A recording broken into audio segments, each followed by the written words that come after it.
बिस्मिल्लाहिर्रहमानिर्रहीम। अभी हम चैप्टर 10 कर रहे हैं। क्वेश्चन 6 तक पहुंच गए थे। अभी हमने क्वेश्चन 7 करना है। क्वेश्चन 7 में बैलेंस शीट मांगी हुई है। तो पहले हम समझ लें कि बैलेंस शीट है क्या। ये आपके सामने लिखे हुए है।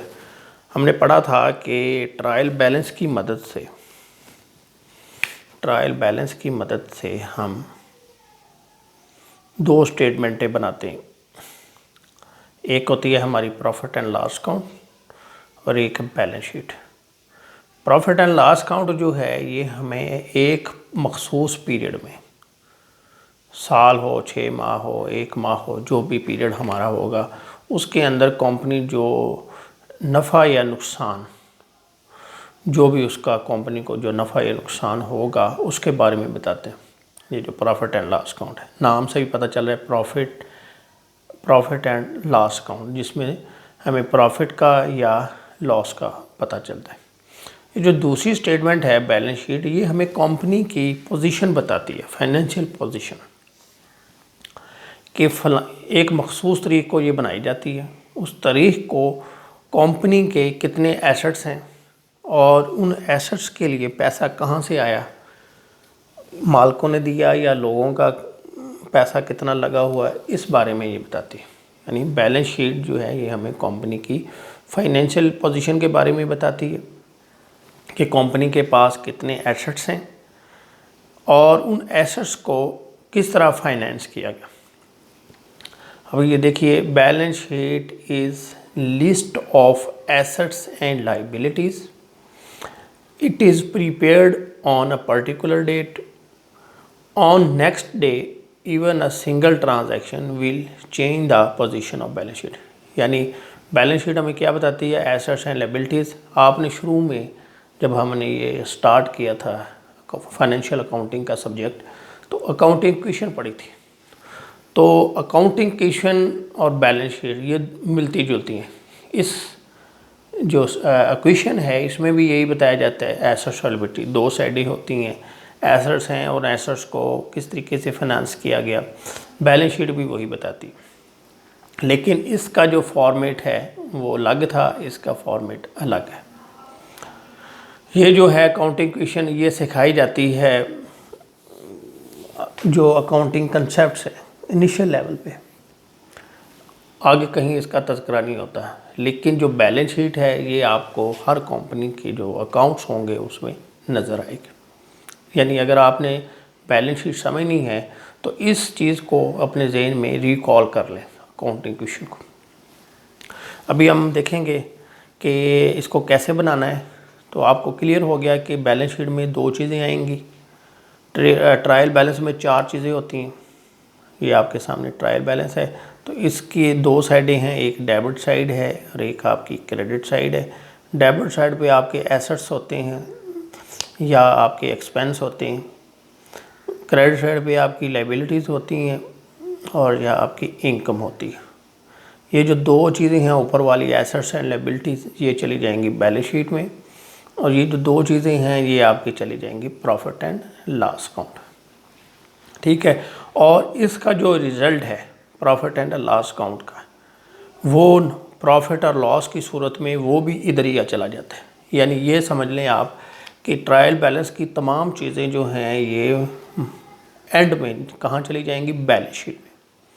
लेकिन दो चीज़ें डायरेक्टली चली जाएंगी, एसेट्स और लायबिलिटी इधर चली जाएंगी, और दो चीज़ें जो हैं through profit and loss account. यानी ये जो चीज़ आपके सामने बनी हुई है प्रॉफिट एंड लॉस अकाउंट, दो इसके अंदर से होकर, यानी प्रॉफिट एंड लॉस के थ्रू प्रॉफिट या लॉस की सूरत में ये भी बैलेंस शीट में चली जाएंगी।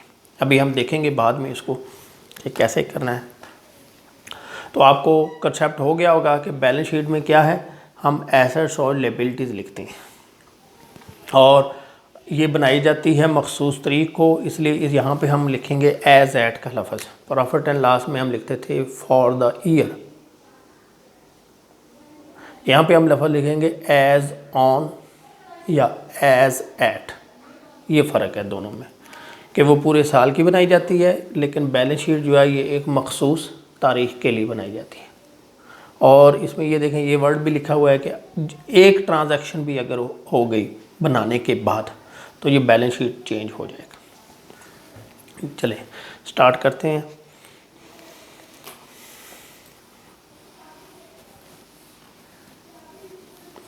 ये आपको पता चल गया इंट्रोडक्शन। अब कैसे बनाना है, ये इसी तरह दो साइडें होंगी, लेकिन यहाँ पर आपकी वो डेबिट या क्रेडिट नहीं लिखा जाएगा। यहाँ पे आपका इधर लिखा जाएगा एसेट्स। जो आपकी बुक में पैटर्न चल रहा है उसमें जो एसेट्स हैं ये आपके लेफ़्ट साइड पे लिखे जाएंगे, और जो आपकी राइट साइड है इस साइड पे आपकी लाइबिलिटीज़ लिखी जाएंगी। डेबिट क्रेडिट नहीं लिखना आपने, रुपीज़ आ जाएगा, इधर रुपीज़ आ जाएगा। इधर 3 लाइनें आपने सबसे पहले लिखना है कंपनी नेम, इसके बाद आपने लिखना है स्टेटमेंट नेम, बैलेंस शीट, और तीसरी चीज़ होगी पीरियड, एज ऑन, यानी कब बना रहे हैं। यहाँ पे आपने ये लिखना है एज ऑन, यहाँ पे आपने नहीं लिख देना वरना गलत हो जाएगा। फॉर द पीरियड लिखा तो गलत हो जाएगा। एज ऑन 31 दिसंबर 2017। ये 3 लाइनें आपने कंप्लीट कर लेनी है सवाल शुरू करने से पहले। इधर आपने लिखनी है एसेट्स, इधर आपने लिखनी है लाइबिलिटीज़। एसेट जो होते हैं वो तमाम चीज़ें जो कंपनी की मलकियत होती हैं। इस तारीख को 31 दिसंबर को जब बिज़नेस आवर क्लोज़ हो जाएंगे उस वक्त जो जो कंपनी के पास पड़ा होगा वो कंपनी के एसेट्स होंगे। और इस तारीख को कंपनी ने जितना पैसा, इस बिज़नेस ने जितना पैसा लोगों का देना है वो इधर लिखा जाएगा। सिंपल, यानी कोई इसमें मुश्किल नहीं है।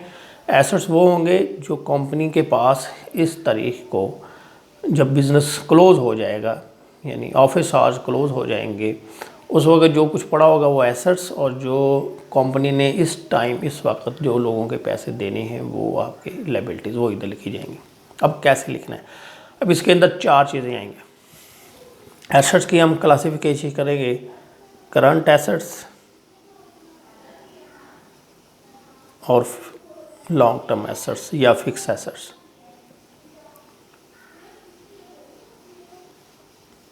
इधर भी यहाँ 2 चीज़ें आएंगी, करंट लायबिलिटीज़ और लॉन्ग टर्म लायबिलिटीज़, या इसको हम शॉर्ट टर्म भी कहते हैं, शॉर्ट टर्म लायबिलिटीज़ या करंट लायबिलिटीज़। इधर भी आएंगे करंट एसेट या शॉर्ट टर्म एसेट्स या short life assets, short term assets. ये लॉन्ग टर्म एसेट्स, ये करंट एसेट या शॉर्ट टर्म एसेट, ये करंट लायबिलिटी या शॉर्ट टर्म लायबिलिटीज़, ये आपकी लॉन्ग टर्म लायबिलिटीज़ या फिक्स लायबिलिटीज़। इन 4 हिस्सों में आपने इसको लिखना है, यानी 2 ये इधर हो जाएंगी क्लासिफिकेशन, 2 इधर हो जाएंगे। इनको अभी हम समझते हैं। अभी ये है कि आपने कैसे बनाना है। इसके 2 ऑर्डर हैं, एक है ऑर्डर ऑफ परमानेंस, एक है ऑर्डर ऑफ लिक्विडिटी। आपने किताब में जो या आपने जो फॉलो करना है पेपर में वो किताब के मुताबिक फॉलो करना। जो पैटर्न किताब में दिया है उसी को फॉलो करेंगे, वरना वो गलत हो जाएगा, एग्ज़ाम में आपका गलत भी कर सकते हैं। तो किताब में जो आपका जो पैटर्न दिया है वो ये है, ऑर्डर ऑफ लिक्विडिटी। लेकिन जो बैलेंस शीट है ये इन 2 पैटर्न के मुताबिक बनाई जा सकती है। ऑर्डर ऑफ लिक्विडिटी के मुताबिक भी बना सकते हैं, ऑर्डर ऑफ परमानेंस के मुताबिक भी बना सकते हैं। अब ये दोनों ऑर्डर क्या हैं, बनानी इसी तरह ही है। अब इसमें ये 2 ऑर्डर फॉलो करने हैं आपने, या ये कर लें या ये कर लें। ऑर्डर ऑफ लिक्विडिटी ये है कि जिसमें आपने करंट, जैसे ये मैंने लिखा है, ये आपका ऑर्डर ऑफ लिक्विडिटी कि करंट एसेट्स पहले, फिक्स एसेट्स बाद में, करंट लायबिलिटी पहले, लॉन्ग टर्म लायबिलिटी बाद में। ये है ऑर्डर ऑफ लिक्विडिटी और आपने इसी को ही फॉलो करना है। दूसरा ऑर्डर ये है, उलट हो जाएगा कि पहले ये लिखना है लॉन्ग टर्म पहले, यानी परमानेंट जो चीज़ें हमेशा के लिए हों, मुस्तकिल हों, तो जो लॉन्ग टर्म है ये परमानेंट कहलाते हैं। इसी तरह लायबिलिटी जो फिक्स है ये भी परमानेंट कहलाती है। तो जिसमें ये पहले लिखें और ये बाद में, इसी तरह ये पहले और ये बाद में, वो कहलाएगा ऑर्डर ऑफ परमानेंस। और जिसमें इसको पहले लिखें जैसे लिखा हुआ है,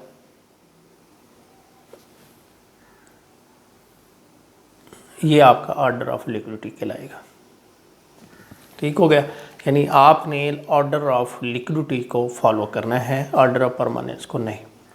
उसकी रीज़न क्या है कि आपकी बुक में दिया हुआ है और आप बाउंड हैं कि जो पैटर्न किताब ने फॉलो किया है उसी के मुताबिक ही एग्ज़ाम में अपना क्वेश्चन सॉल्व करें।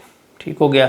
आपने बैलेंस शीट समझ भी ली, फिर इसके बाद कैसे बनानी है ये आपके सामने पैटर्न आ गया कि आपने जो एसेट्स हैं उनको लेफ़्ट पे लिखना है और लायबिलिटीज़ जो हैं उनको राइट पे लिखना है। अब यहाँ भी एक चीज़ है कि बाहर जो अकाउंट्स बनते हैं वहाँ भी चेंज है। अब आपकी किताब में तो ये है, वहाँ पे क्या है, एसेट्स इधर लिखे जाते हैं, लायबिलिटीज़ इधर। एसेट्स को राइट पे लिखा जाता है क्योंकि एसेट जो होते हैं वो आपके क्या है, स्ट्रेंथ होती हैं, और लायबिलिटी जो है ये आपके वीक पॉइंट हैं, आप लोगों के मकरूज़ हैं। तो हमारे इस्लामिक व्यू पॉइंट से क़यामत के दिन यानी इसकी लॉजिक क्या पेश करते हैं कि एसेट्स को क्यों राइट पे लिखना है कि क़यामत के दिन जिनको नामा एमाल दाएं हाथ में दिया जाएगा वो लोग कामयाब होंगे, और जिनको बाएं हाथ में पकड़ाया जाएगा वो नाकाम लोग होंगे। यानी जिन लोगों के अमाल अच्छे होंगे यानी उनको क्या होगा, यानी वो ज़्यादा होंगे, अच्छे होंगे, उनको दाएं हाथ में दिया जाएगा। तो उस एंगल से उन्होंने कहा कि जो दाईं साइड है, ये जो दाएं हाथ है या राइट साइड है, ये हमारे लिए बेहतर है। तो एसेट्स को इधर लिखें और लायबिलिटीज़ को इधर लिखें। यानी ये भी एक पैटर्न चलता है कि एसेट्स को राइट साइड पे लिखें, लायबिलिटीज़ को लेफ़्ट पे।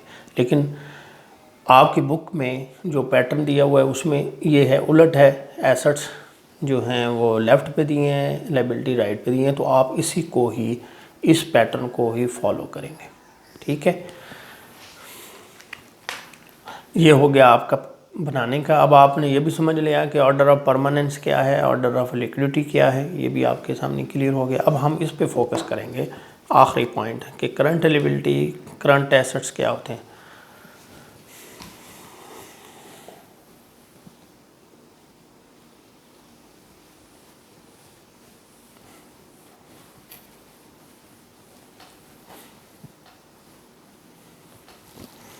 करंट एसेट्स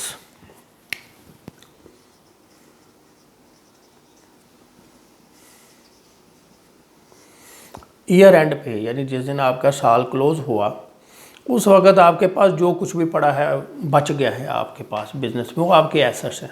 अब आपने देखना है कि इनमें से कौन से एसेट जो हैं जो कि विद इन 1 ईयर कैश में कन्वर्ट हो जाएंगे या चेंज हो जाएंगे, कैश में कन्वर्ट हो जाएंगे या यूज़ हो जाएंगे 1 साल के अंदर अंदर, उनको हम कहेंगे करंट एसेट्स। अब कैश जो है ये इट्स सेल्फ करंट एसेट है, इसमें कोई डाउट नहीं। यानी कैश, कंपनी तो चाहती है कि उसके पास कैश हो तो उसको वो किसी बेटर अपॉर्चुनिटी में यूज़ कर सके। इसके अलावा जो चीज़ भी कैश में कन्वर्ट हो जाएगी या यूज़ हो जाएगी वो आपके क्या है, करंट एसेट है। और जो 1 साल में, यानी इसमें टाइम है 1 साल, और जो 1 साल से ज़्यादा तक रहेगी वो आपके फिक्स एसेट्स या लॉन्ग टर्म एसेट्स। ठीक हो गया। यानी अभी मैं आपको बताता हूँ, जैसे ये आपके सामने लिखा हुआ है डेटर्स, सन्ड्री डेटर्स, इसको हम देखते हैं। डेटर्स वो लोग हैं जिनको हम उधार चीज़ें बेचते हैं। अब क्या होता है, इनको हम टाइम देते हैं 30 डेज़ टू 60 डेज़ या 90 डेज़, 30 टू 60 या 90, यानी हम साल तो 360 दिन का है, ये टाइम हम इनको दिया।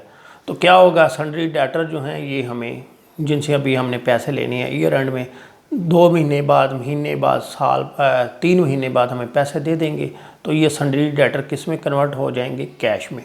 फिर हम चीज़ें बेचेंगे उधार, उनको 30 दिन का टाइम देंगे, वो फिर हमें 30 दिन बाद पैसे दे देंगे। तो ये सर्कल चलता रहता है। तो ये चेंज होते रहते हैं, कन्वर्ट होते रहते हैं कैश में, यानी ख़त्म होते हैं फिर बन जाती हैं। तो ये हमारा टाइम है कि जो चीज़ 1 साल के अंदर कन्वर्ट होती रहे, चेंज होती रहे, उसको वो हमारे करंट एसेट्स होंगे। तो सन्ड्री डेटर जो है ये करंट एसेट। इसी तरह क्लोजिंग स्टॉक है, ये अभी हमारे पास बचा हुआ है 31 दिसंबर को।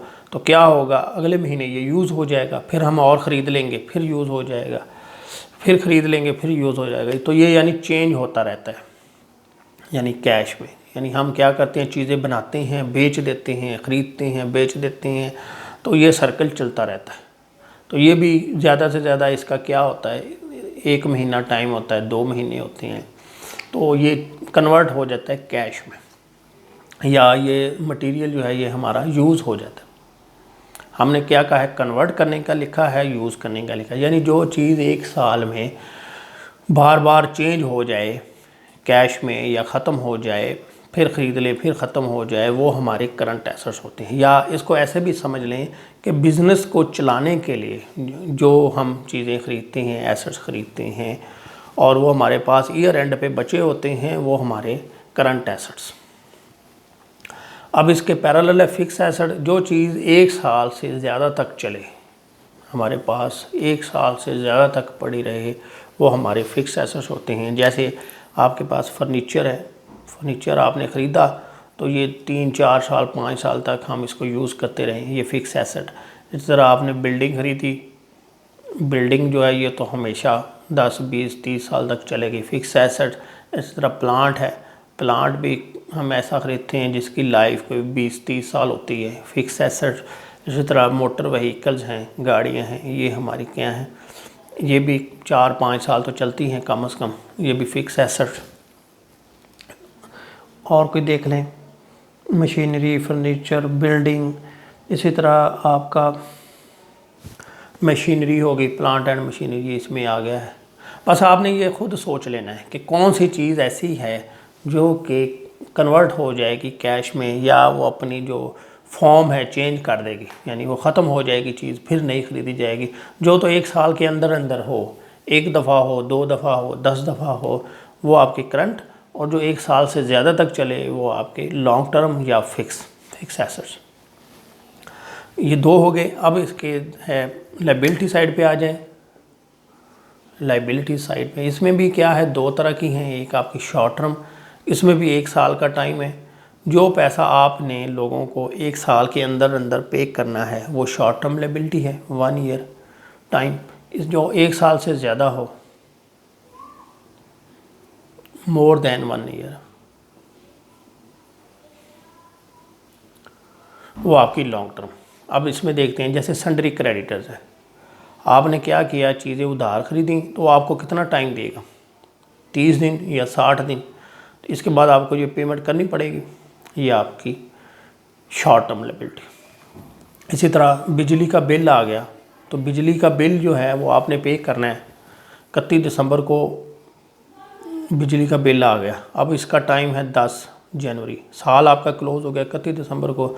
10 जनवरी को आपने इसकी पेमेंट करनी है। कितना टाइम मिला, सिर्फ 10 दिन। तो अगले महीने भी ऐसा होगा। तो जो लायबिलिटी यानी जो पैसा आपने लोगों का देना है विद इन ईयर, 1 साल के अंदर अंदर। अब साल के अंदर से मुराद पूरा साल नहीं है, इसमें 1 दिन भी हो सकता है, 10 दिन भी हो सकते हैं, महीना भी हो सकता है, लेकिन ज़्यादा से ज़्यादा टाइम है 1 साल। तो जो पैसा साल के अंदर अंदर आपने पे करना है वो शॉर्ट टर्म। इसमें आपको एग्जांपल दे दी, sundry creditors, bills payable. Bills payable ये वही हैं जो आपने बिल ऑफ एक्सचेंज पढ़ा। तो बिल ऑफ एक्सचेंज में कितना टाइम दिया जाता था, 60 से 90 दिन, इतनी मालियत, इतने टाइम के बिल थे। कोई 2 महीने का बिल था, कोई 3 महीने का था बिल जो ड्रॉ किया गया। तो हमारा तो टाइम है साल, तो ये बिल्स पेबल भी आपका शॉर्ट टर्म लायबिलिटी। खुद आप इसको देख लें, जब जिसमें कन्फ्यूजन हो जाए अपने जहन में चेक लगाएं कि इसका टाइम कितना होगा, साल होगा या साल से कम। तो साल से कम होगा तो शॉर्ट टर्म लायबिलिटी, साल से ज़्यादा होगा तो लॉन्ग टर्म लायबिलिटी। इसी तरह जैसे आपने बैंक से लोन लिया तो लोन अमूमन जो है 3, 4, 5 साल के लिए जाता है बैंक लोन, तो वो आपकी क्या होगी, लॉन्ग टर्म लायबिलिटी कहलाएगी। इसी तरह डिबेंचर पढ़ेंगे आप अगली क्लास में, पार्ट 2 में, तो उसमें क्या होता है, जो डिबेंचर हैं वो 10 साल से 20 साल के लिए इशू किए जाते हैं। बॉन्ड्स हैं वो भी 10 साल से 20 साल के लिए इशू किए जाते हैं, वो सारी आपकी लॉन्ग टर्म लायबिलिटीज़ कहलाएंगे। ठीक हो गया, ये भी आपको चारों चीज़ें समझ आ गई। तो इंशाल्लाह नेक्स्ट जो लेक्चर होगा उसमें हम क्वेश्चन नंबर 7 जो है वो स्टार्ट करेंगे। अगर कोई चीज़ आपको नहीं समझ आई तो पूछ सकते हैं कमेंट्स के ज़रिए। Thank you very much.